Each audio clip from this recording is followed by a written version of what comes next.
Good morning everyone. कैसे हैं आप सभी? उम्मीद करता हूँ सभी बहुत अच्छे होंगे और बहुत अच्छे से अपनी स्टडी कंटिन्यू कर रहे होंगे। तो टुडे इज़ 2 अप्रैल 2022 और डे है सैटरडे। तो जैसे कि आप सभी को पता है कि आज वो नया साल स्टार्ट हो रहा है, नवरात्रे शुरू हो रहे हैं, फर्स्ट नवरात्रा है आज। तो हिंदू नववर्ष की जो वो आप सभी को पहले तो बहुत बहुत शुभकामनाएं। तो आज हम डिस्कस करने वाले हैं मंडी के इतिहास के बारे में। मंडी को जो आपको पता है छोटी काशी भी कहा जाता है। तो छोटी काशी का जो इतिहास रहा है, कौन कौन सी यहाँ पे नदियाँ बहती है, नदियों के क्या क्या नाम है, कौन कौन सी ट्रिब्यूटरी है, मंडी के इतिहास के बारे में जो वो डिस्कस करेंगे। शिवरात्रि के बारे में डिस्कस करेंगे। पिछले कल हमने जो रिवल्सर का इतिहास के बारे में थोड़ा सा डिस्कस कर लिया था। तो आज हम डिस्कस करेंगे छोटी काशी के बारे में। ऋग्वेद में जो वो जैसे यहाँ पे नदी बहती है ब्यास नदी, तो विपाशा नदी क्या बोलते हैं इसको, ऋग्वेदिक इसका जो वैदिक नाम है वो क्या है, संस्कृत नाम क्या है वो भी डिस्कस करेंगे। कहाँ से पूरा जो वो ब्यास नदी के बारे में सब कुछ डिस्कस कर लेंगे। और एक जो वो यहाँ पे और है जैसे माधो राय, तो माधो राय के बारे में भी डिस्कस करेंगे, कहाँ पे मंदिर है। और शिवरात्रि में क्यों जो वो सबसे पहले माधो राय के पास जो वो जाया जाता है। कमरनाग के बारे में डिस्कस करेंगे। और हम लोग बहुत कुछ जो वो मंडी के बारे में आज डिस्कस करने वाले हैं।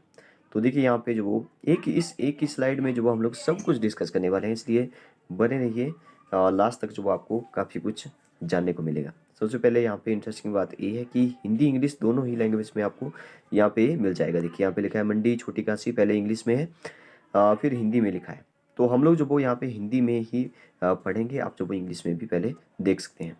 सबसे पहले देखिए यहाँ पे क्या लिखा है, मंडी छोटी काशी। तो आपको ये क्वेश्चन भी एग्जाम के पॉइंट ऑफ व्यू से मैं यहाँ पे बताने की कोशिश करूंगा कि कैसे कैसे क्वेश्चन बन सकते हैं। पूरा मंडी का इतिहास हम जानने वाले हैं। विक्टोरिया पुल के बारे में भी थोड़ा सा डिस्कस कर लेंगे। ब्यास नदी के बारे में तो डिस्कस हम लोग करेंगे ही सब कुछ। तो चलिए स्टार्ट करते हैं। सबसे पहले यहाँ पे लिखा है ब्यास नदी, जिसे ऋग्वेद में, तो याद रखिए ब्यास नदी का जो संस्कृत नेम है वो विपाशा है। ठीक है, याद रखिए। और अगर पूछा जाए वैदिक नेम ब्यास नदी का, हमारे ब्यास नदी का, तो ब्यास नदी को पहले मैं आपको बता देता हूँ कहाँ कहाँ से निकलती है। पहले इसका जो वो ए नाम यहाँ पे याद रखिए, विपाशा, जो वो इसका संस्कृत नाम है।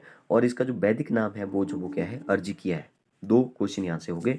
और प्राचीन यूनानियों द्वारा जो वो हाइफेसिस कहा गया इसको। तो यूनानियों ने जो वो इस नदी को क्या कहा, हाइफेसिस जो वो इसको कहा, ने हिमाचल प्रदेश की प्राचीनतम बस्तियों में से कुछ का पोषण किया है। इसमें से एक छोटी काशी, जिसे हिमाचल की काशी जो मंडी शहर है उसको जो मंडी, हम लोग बात करेंगे कि मंडी को जो वो छोटी काशी भी क्यों कहा जाता है, ये भी हम लोग यहाँ पे डिस्कस करने वाले हैं। काफ़ी इंटरेस्टिंग जो वो स्टोरी है, जो आपने कई मंदिरों और अन्य समानताओं के आधार पर भारत के पवित्र एवं प्राचीनतम शहर काशी बनारस का समानार्थी है। तो यहाँ पे छोटी काशी में जो वो बिपाशा मतलब कि ब्यास नदी का जिक्र आ रहा है। तो ब्यास नदी के बारे में पहले थोड़ा सा डिस्कस करते हैं। देखिए जो ब्यास नदी है आप सभी को पता है। मैं इस कैमरे को थोड़ा सा हटा देता हूँ यहाँ से थोड़ी देर के लिए। यस। तो देखिए सबसे पहले जो वो आपको पता है कि जो ब्यास नदी है हमारी दूसरी सबसे लंबी नदी है हिमाचल प्रदेश की, याद रखिए। ठीक है, पहले तो ये क्वेश्चन बन रहा है दूसरी सबसे लंबी नदी, हिमाचल प्रदेश की बात कर रहा हूँ, दूसरी सबसे लंबी नदी की। मैं यहाँ पे लिखना जो वो ज़्यादा पसंद नहीं करता, इसलिए जो वो आप बोलने पे ज़्यादा ध्यान दें। दूसरी सबसे लंबी नदी अगर हिमाचल की पूछे तो ब्यास नदी है। अब वो दूसरी बोला तो पहली भी आपको पता होना चाहिए। पहली सबसे लंबी नदी जो वो कौन सी है, सतलुज है। तो सतलुज जो वो हमारे हिमाचल प्रदेश में सबसे लंबी नदी है। ठीक है, दूसरी कौन सी होगी, ब्यास नदी होगी। अगर ब्यास नदी के बारे में आपको पूछे कि ब्यास नदी जो वो हिमाचल प्रदेश में कितनी किलोमीटर है, तो 256 किलोमीटर, ये जो आपको याद रखना ही पड़ेगा। और अगर टोटल पूछ ले, टोटल जो वो 460 किलोमीटर जो वो ब्यास नदी की जो वो लंबाई है। अगर आपको कोई पूछ ले कि ये जो ब्यास नदी है ये जो वो किसकी जो वो सहायक नदी है, तो याद रखिए ब्यास नदी जो वो आगे जा कर के जो वो किस में मिल जाती है, सतलुज में मिल जाती है। ठीक है, इसको भी आप याद रखिए। और अगर पूछा जाए हिमाचल में जो वो जल घनत्व के हिसाब से कौन सी है, तो चिनाब नदी है, जिसके बारे में हम लोग पहले डिस्कस कर चुके हैं। वैसे ब्यास नदी के बारे में भी हम लोग पिछले एक वीडियो में जो वो पूरा डिस्कस कर चुके हैं, पूरा जहाँ से निकलती है। थोड़ा थोड़ा जल्दी जल्दी से वो भी डिस्कस करेंगे, लेकिन फास्ट। अगर आप डिटेल में देखना चाहते हो तो उस वीडियो का लिंक जो मैं इसके डिस्क्रिप्शन में आपको दे दूंगा। तो हमने जो वो अभी तक डिस्कस किया सतलुज नदी जो सबसे लंबी नदी है, ब्यास नदी जो दूसरी सबसे लंबी नदी है, ठीक है। और जल घनत्व के हिसाब से जो वो चिनाब जो वो हमारी सबसे बड़ी नदी है। चिनाब जो चंद्रा और भागा नदी दोनों आपस में जम्मू कश्मीर नहीं, लाहौल स्पीति जो कि हमारा सबसे बड़ा जिला है एरिया वाइज, तो वहाँ पे जो वो तांडी नामक स्थान पे मिलती है। फिर चनाब जो वो इसको नाम दिया गया है, चंद्रभागा भी इसको बोलते हैं। और अगर पूछा है यमुना भी है एक, तो यमुना के बारे में जो वो आपको याद रखना है, यमुना जो वो हमारे मध्य प्रदेश की सबसे छोटी नदी है। ठीक है, यमुना मध्य प्रदेश की सबसे छोटी नदी है। ताजेवाला से जो वो आगे चली जाती है। ठीक है, इतना आप याद रखिए फिलहाल। अब बात करते हैं कि ये कहाँ से निकलती है। ठीक है, पहले तो याद रखिए यहाँ जैसे जैसे मंडी है, जैसे मान लो ये मंडी है, तो ब्यास नदी जो वो ऐसे आ रही है और बीच में से मंडी को जो वो दो बराबर भागों में जो वो बांटती हुई ऐसे चल रही है। अगर आपको पूछ ले कि मंडी में जो वो ये कहाँ से प्रवेश करती है, तो आपको जो वो बोलना है कि अब बजौरा नामक स्थान से प्रवेश करती है। देखिए एक ए भी क्वेश्चन बनता है, ए है हमारा मंडी, तो यहाँ से जो वो कुल्लू से आ रही है ब्यास नदी, तो ब्यास नदी जहाँ से मंडी में प्रवेश करती है वहाँ पे बोलते हैं बजौरा। ठीक है, बजौरा। और यहाँ से जो वो आगे कांगड़ा में चली जाती है। कांगड़ा और हमीरपुर जो वो बॉर्डर के साथ साथ लगती जाती है। जैसे इस साइड जो वो, जैसे मान लो हमीरपुर है, इस साइड जो वो कांगड़ा है, तो यहाँ से जब कांगड़ा में प्रवेश करी है तो वहाँ पे जो वो किस स्थान से प्रवेश करी है, तो ए भी आप याद रखिए, संधोल। ठीक है, तो ये आपको याद रखना है। मंडी को जो वो दो इक्वल पार्ट में बांटती हुई चल रही है। इसमें जो वो कई सारी यहाँ पे मंडी में सहायक नदियाँ मिल जाती है, जैसे हमारी सुकेती खड्ड है, सोन है। ठीक है, एक उहुल नदी भी है। ये इंपॉर्टेंट क्यों है उहुल नदी? जो जोगिंदर नगर के आसपास आपने देखी होगी उहुल नदी जो वो आती है, तो जो उहुल नदी आ रही है इसमें जो वो सबसे पुरानी जल विद्युत परियोजना है, इसलिए जो वो इंपॉर्टेंट है। कई बार क्वेश्चन जो वो ये भी पूछा जाता है कि उहुल नदी जो है, उहुल, ये मैंने लिख दिया उ ह ल, उहुल नदी जो वो कहाँ पे है, तो हमारे मंडी में ही है। ठीक है, ज़्यादा इसका जिक्र नहीं आता है क्योंकि ये जो वो साइड में थोड़ी सी पड़ जाती है। तो उहुल नदी ये क्यों इंपॉर्टेंट है? क्योंकि यहाँ पर सबसे पुरानी, हिमाचल की सबसे पुरानी जल विद्युत परियोजना है। ये भी क्वेश्चन बनता है। तो सानन जल विद्युत परियोजना जो वो हमारे मध्य प्रदेश की सबसे पुरानी है, जो कि किस नदी पर है? उहुल नदी पर है। और इस नदी पर जो वो पंडोह डैम भी बना हुआ है। और पंडोह डैम के बारे में आपको क्या याद रखना है? पंडोह, हाँ, डैम के बारे में जो पिछले कल भी मैंने आपको बताया था कि पंडोर डैम जो वो हमारे हिमाचल प्रदेश की सबसे छोटी मैन मेड जो वो झील है। डैम बना हुआ है, झील बन गई है 14-15 किलोमीटर लंबी। तो ये जो वो झील बोल देंगे इसको। अब देखिए यहाँ से जो वो एक बात पूछी जाती है कि पंडोर से यहाँ से जो वो पानी सतलुज में मिलाया जाता है। सतलुज में जो वो सलापड़ के पास जो वो यहाँ से जो वो ब्यास नदी का पानी सतलुज में मिलाया जाता है। तो इस फैक्ट्स को भी आप याद रखिए। ठीक है, तो अब बात करते हैं थोड़ा सा ये कहाँ से आती है। देखिए कुल्लू से आती है। यहाँ पे मान लो कुल्लू है, तो कुल्लू से जो वो रोहतांग दर्रा के पास से जो वो ब्यास नदी आ रही है। यहाँ पे मान लो रोहतांग दर्रा है। रोहतांग दर्रा से अगर एग्जैक्ट लोकेशन पूछे तो ब्यास कुंड से जो वो ए आ रही है। तो इसका ओरिजिन कहाँ से हो रहा है? तो कुल्लू से हो रहा है। अगर आपको पूछे कहाँ से हो रहा है, किस दर्रे के पास है, तो रोहतांग दर्रा है।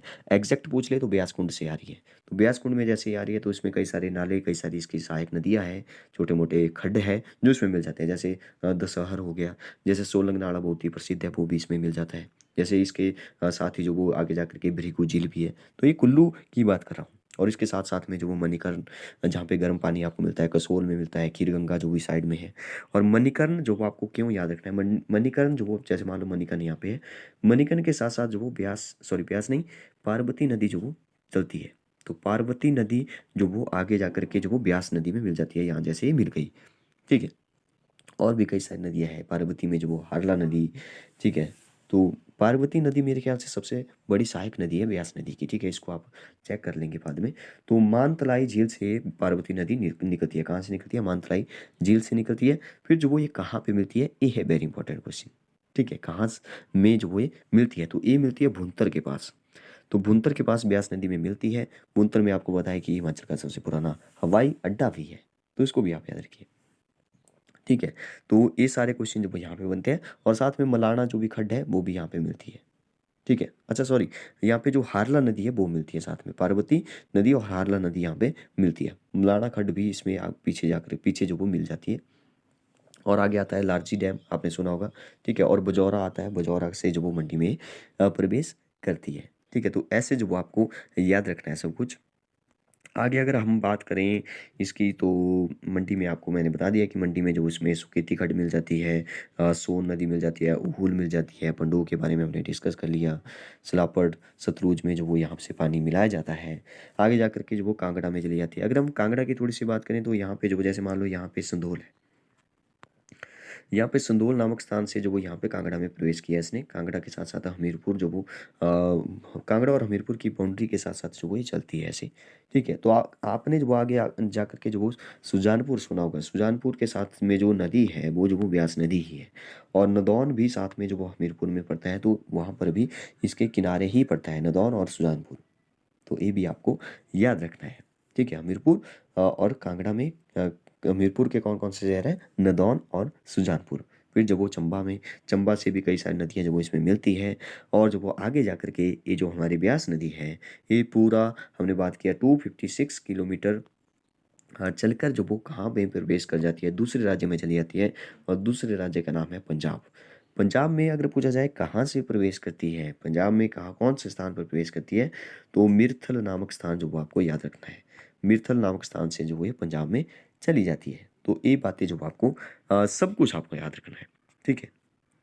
तो अब बात करते हैं थोड़ा सा मंडी के बारे में। देखिए, अपने ए वाला जो वो पैराग्राफ जो वो पूरा डिस्कस कर लिया, इसमें जो भी शब्द लिखे गए थे, जैसे बिपाशा लिखा था, ये जो वो ऋग्वेद में क्या कहा जाता है, फिगस, तो छोटी काशी। अब जो वो आते हैं अपने मंडी के थोड़े से इतिहास के बारे में। तो मंडी के बारे, ये आगे जो वो जो पैराग्राफ है माधोराय के बारे में है। थोड़ा सा मंडी के इतिहास के बारे में बात करेंगे। फिर जो वो माधुराय का संबंध जो वो आपको पता है कि हमारे शिवरात्रि से है, तो शिवरात्रि की अगर हम बात करने लगे, तो शिवरात्रि में जो बहुत कुछ हमें डिस्कस करना पड़ेगा। ठीक है, मंडी का जो पुराना नाम है वो मांडव नगर था। ठीक है, उसमें जब हम लोगों को शिवरात्रि में जो वो हम लोगों को माधवराय के बारे में, भूतनाथ मंदिर के बारे में, कमरूनाग के बारे में सब कुछ डिस्कस करना पड़ेगा। इसलिए जो वो पहले थोड़ा सा मंडी के इतिहास में के बारे में जानते हैं, फिर जो वो आते हैं अपने तो जैसे मैंने बोला कि इसका जो पुराना नाम था वो मांडव नगर था। कई सारी मान्यताएं हैं, अब जो वो दो तीन जो वो मैं आपको बताऊंगा। तो इसका पुराना नाम जो वो मांडव नगर था, ये आप याद रखिए, मांडव नगर। मांडव नगर कहते हैं कि मांडव ऋषि जो वो यहाँ पे मांडव जो ऋषि या महान संत कह सकते हैं, महान संत जो वो यहाँ पे कई सालों तक तपस्या की थी। ठीक है, और तिब्बती जो वो, जैसे हमने जो कल रिवल्सर की बात की थी, तो तिब्बतियों ने जो वो इसको जौहर के नाम से जानते थे। क्योंकि आपने हमने जो वो पिछले कल भी डिस्कस किया था कि जौहर जो वो क्या था। जौहर जो वो जो रिवल्सर झील है, रिवल्सर झील के आसपास का क्षेत्र जो वो तिब्बती उसको जौहर बोलते थे। ठीक है, जिसके बारे में हमने कल डिस्कस कर लिया था पिछले कल। अगर आपने वो वीडियो भी नहीं देखी है तो वो भी डिस्क्रिप्शन में आपको मिल जाएगी, उसको भी मैं डिस्क्रिप्शन में डाल दूंगा। उसमें हमने जो वो रिवाल्सर के इतिहास के बारे में डिस्कस किया, और जो वो जो केव बनी हुई है, गुफा बनी हुई है, जो कि नैना देवी मंदिर है जो 10 किलोमीटर ऊपर है, उससे जो वो एक 1.5 किलोमीटर नीचे जो गुफा बनी हुई है उसके बारे में भी डिस्कस किया हुआ है। मंडी के राजा कौन थे उस टाइम, और कौन सा राजा था उस टाइम, कौन क्या जो वो वहाँ पे बोला जाता है जौहर के राजा, और उसकी पुत्री का नाम जो वो हमने मंडार देवी जो वो डिस्कस किया था, वो सब कुछ वहाँ पे डिस्कस किया हुआ है। ठीक है, तो मंडी का जो पुराना नाम था वो मांडव नगर था। किसके क्योंकि महान संत ने जो वो यहाँ पे तपस्या की थी, मांडव जो जिनका नाम था। ठीक है, तिब्बती जो वो इसको जौहर बोलते थे। इसमें कई सारी मंडी में जो हमारे प्राकृतिक झीलें भी है। ठीक है, जैसे हमने परासर झील के बारे में भी पिछले कल डिस्कस किया था। परासर झील के बारे में आपको मैं बता दूं कि परासर झील में अभी जो वो 1-2 दिन बाद जो हम लोग जाने वाले हैं, तो परासर झील जो वो मैं आपको बताऊंगा, प्रैक्टिकली सभी चीज़ें जो वो दिखाऊंगा, सब कुछ वहाँ पे भी हम लोग डिस्कस करेंगे। इसलिए परासर के बारे में थोड़ा सा मैं बता देता हूँ कि परासर झील जो वो जो सॉरी परासर झील, हाँ परासर झील में जो वो एक तैरता हुआ जो टापू है। ठीक है, जो टहलता है वहाँ पे, इसलिए जो वो उसको टहला बोलते हैं। ठीक है, टहलता रहता है यहाँ से जो वो ऐसे घूमता रहेगा, तो ये जो वो वहाँ पे इसलिए प्रसिद्ध है। यहाँ पे जो वो मंदिर भी बना हुआ है पराशर ऋषि का, जो कि पैगोडा शैली में बना हुआ है। ठीक है, पैगोडा शैली में बना हुआ है। तो वो हम लोग जो वो प्रैक्टिकली उन चीज़ों को देखेंगे वहाँ पे। मैं सबको जो वो आपको बताऊँगा जब भी हम 1-2 दिन में जो वो वहाँ पे जाने वाले हैं। ठीक है, तो वो सब कुछ डिस्कस करेंगे पराशर झील के बारे में, पराशर ऋषि के बारे में। तो वो मैं आपको उस दिन ही बताऊंगा। आज हम सीधे मंडी के बारे में ही डिस्कस करेंगे। ठीक है, तो मंडी में जो वो देखिए पुराने मंदिर है, बहुत सारे पुराने मंदिर है। कहा जाता है कि 81 के आसपास जो वो पुराने मंदिर है, इसलिए जो वो इसको छोटी काशी भी बोला जाता है। तो यहाँ पे जो वो क्या है कि शिवरात्रि जो वो बहुत प्रसिद्ध है। तो आते हैं अपने शिवरात्रि पर, फिर इसको पढ़ते हैं। ठीक है, फिर मजा आएगा इसको पढ़ने का।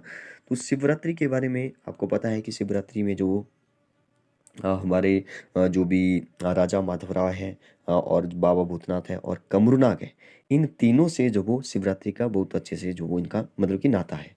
इनके बिना जो वो शिवरात्रि अधूरी है, या ऐसा बोल सकते हैं कि इनके बिना जो वो शिवरात्रि इम्पॉसिबल है, नहीं मनाई जा सकती। ठीक है, एक कमरूनाग, एक भूतनाथ और राजा माधवराय। ठीक है, अगर हम बात करें माधवराय की तो शिवरात्रि के दिन जो वो क्या होता है कि राजा जो माधवराय है उनका जो मंदिर है वहाँ से जो वो भूतनाथ तक जो वो शोभा यात्रा निकाली जाती है, उसके बाद ही जो वो मेला शुरू होता है।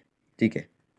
तो ऐसा कहा जा सकता है कि शिवरात्रि की जो शुरुआत होती है वो माधवराय की पूजा करके ही जो भी मुख्यमंत्री होता है, जो भी सीएम है, जैसे आजकल जयराम ठाकुर है, तो उनकी पूजा होगी पहले, तभी जो वो उस महोत्सव शिवरात्रि का जो वो शुभारंभ होगा। इसके पीछे की स्टोरी जो वो तो छोटी सी मैं आपको बताता हूँ कि 17वीं सदी की बात है।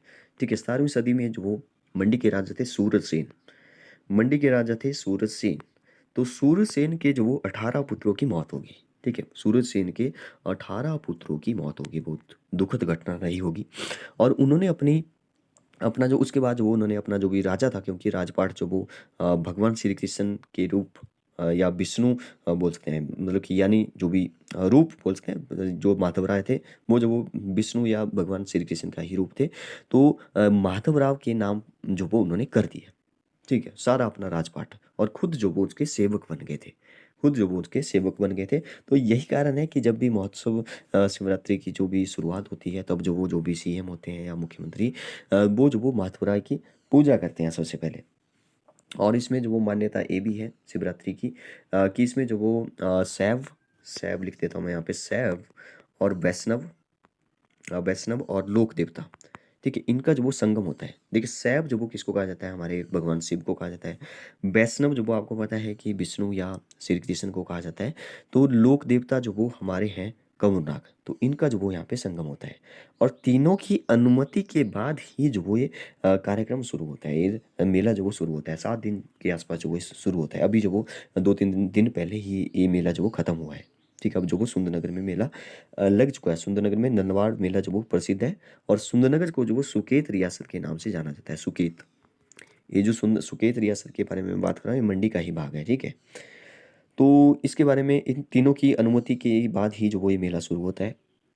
देखिए, राजाओं के दौर में क्या होता था, राजाओं मैं अब आपको बताता हूँ कि वहाँ पे जो भी देवी देवता आते रहते हैं, जो ग्रामीण देवी देवता हैं, वो जो वो क्यों आते हैं। तो पहले क्या होता था कि राजाओं के दौर में, राजाओं जब राजा का दौर हुआ करता था, राजाओं की बात हुआ करती थी, राजा हुआ करते थे। ठीक है, तो उसमें जो वो क्या होता था कि साल में एक बार जो वो शिवरात्रि के दिन मंडी रियासत के सभी, मंडी के जो वो लगभग सभी जो भी ग्रामीण देवी देवता हैं, वो जो वो अपने मतलब कि जो भी ग्रामीण लोग हैं, वो जो वो अपने ग्राम देवताओं के साथ वो राजा से मिलने आते थे। ठीक है, तो यही कारण जो वो रहा होगा कि अभी भी जो वो शिवरात्रि के दिन बहुत सारे जो भी देवी देवता है ग्रामीण, वो जो वो यहाँ पे आते हैं। अब तो पड्डल मैदान में जो आते हैं। ठीक है, धीरे धीरे जो पड्डल मैदान में शिफ्ट हो गया है सब कुछ प्रेजेंट में। तो पड्डल मैदान में जो वो आते हैं, हमारा जो कमुनाग है वो जो वो ऊपर टारना माता के मंदिर में जो वो स्थान अपना ग्रहण करते हैं। ठीक है, तो ये बातें आपको वैसे पता है सबसे पहले ही। तो अगर हम बात करें मंडी के विक्टोरिया पुल की, तो आपने जो वो मंडी का जो विक्टोरिया पुल है वो भी सुना होगा, बहुत ही प्रसिद्ध है, बहुत ही फेमस है। ठीक है, हमारे मंडी में। तो उसके बारे में थोड़ा सा मैं अगर बताऊं आपको, तो 1877 की बात है। 1877 में जो वो ये पुल बनकर तैयार हो गया था। किसने बनवाया था, तो ये जो वो विजय सेन ने बनाया था। मंडी के राजा थे विजय सेन ने इनको बनाया था। ठीक है, अगर इसके बारे में थोड़ी सी मैं स्टोरी बताऊं आपको, तो इसके बारे में स्टोरी ये है कि इंग्लैंड के जो राजा हुए थे, ब्रिटेन के राजा या बोल सकते हैं जो भी थे, ठीक है, वो जो वो जॉर्ज पंचम राजा, जॉर्ज पंचम हुआ करते थे उस टाइम। तो एक बार की बात है कि वहाँ पे जो वो कुछ प्रतियोगिता हुई, वहाँ पे जो वो जीत गए विजय सेन। तो उन्होंने जो वो जॉर्ज पंचम जो थे, उन्होंने जो वो उनको एक कार गिफ्ट करना चाहिए। लेकिन जो वो जो भी हमारे विजय सेन थे, क्योंकि मंडी में जो वो इतनी अच्छी सड़कें नहीं थी, पुल नहीं था, तो उन्होंने बोला कि कार को तो रहने दो, तो पुल बनाया जाए। ठीक है, एक पुरानी मंडी और नया जो आजकल मंडी है, ठीक है, प्रेजेंट में, तो उसके बीच में जो पुल बनाया गया, तो 1877 में जो वो उनके द्वारा बनाया गया, विजय सेन के द्वारा।